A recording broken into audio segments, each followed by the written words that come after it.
In October 1961, the Soviet Union dropped the most powerful nuclear bomb, equivalent to 58 megatons of TNT. The resulting damage was more than 160 kilometers away.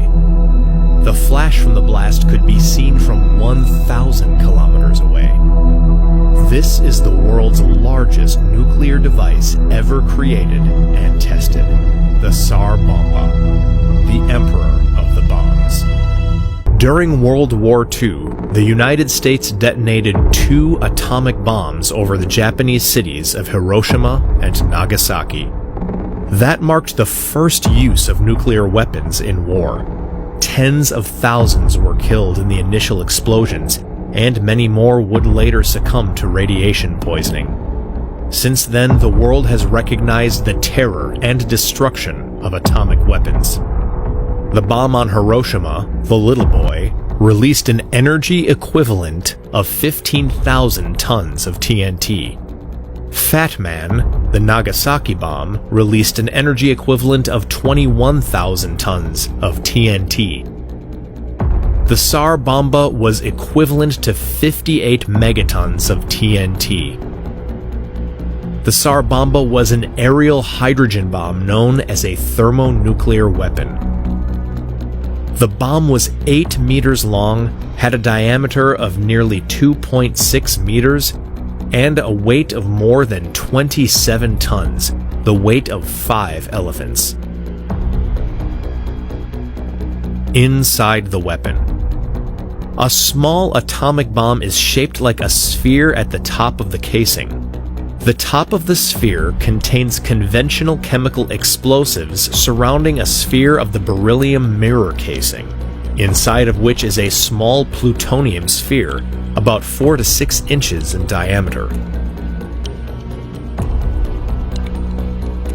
Below this atomic bomb is the hydrogen or fusion bomb.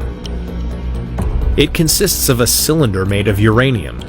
The fuel for the fusion reaction, lithium deuteride, at the core of the cylinder sits a road of plutonium.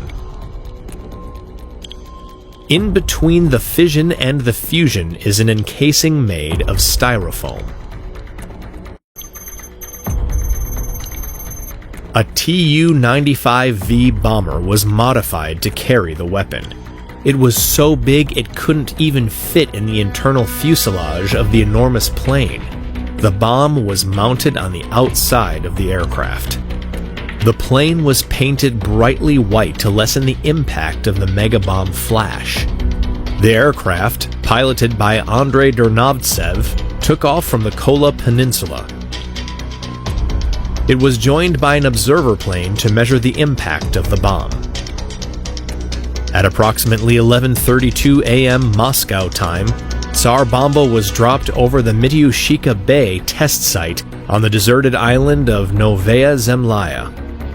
The bomb was equipped with a special parachute that would slow its fall, allowing the plane to fly a safe distance from the blast. Barometric sensors set the bomb to detonate 4 kilometers above the ground. The barometric sensor detects the final altitude. 32 bridge wire detonators release an electric spark to detonate the chemical bomb. The chemical bomb detonation causes compression inside the plutonium and releases bursts of neutrons. One atom of plutonium is hit by a neutron, splits into 2, and releases energy, producing 2 or 3 additional neutrons.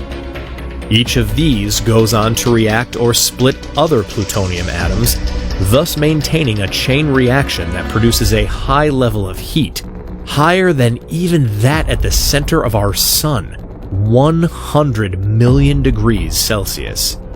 The center of the Sun is 15 million degrees Celsius. The temperature results in an atomic explosion. The fission explosion creates high-energy gamma rays and X-rays, which heat up the styrofoam and turns it into plasma.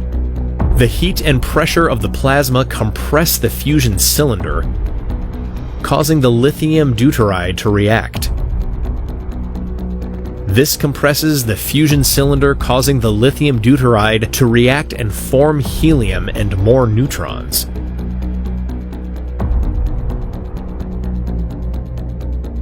The neutrons cause the uranium casing and plutonium rod to undergo more fission reactions. This causes more pressure on lithium deuteride. This produces more fusion, which releases more neutrons, which causes more fission. The positive feedback loop fission-fusion reaction goes back and forth until a huge explosion occurs, ripping everything apart. Amazingly, all these events happen in only 600 billionths of a second. That produced a mushroom cloud more than 60 kilometers high. The resulting damage was equally massive, and buildings more than 160 kilometers away were reportedly damaged. In addition, it was estimated that heat from the blast would have caused third-degree burns up to 100 kilometers distant. Despite its incredible destructive power, the Tsar Bomba was never actually used in combat. It was designed as a warning to the West during the Cold War and served its purpose well. The Tsar Bomba showed everyone just how destructive nuclear weapons can be, and served as a reminder of the devastation that could be caused if they were ever used in war. If you enjoyed this video, hit that subscribe button and the bell so you're notified when I make a new video.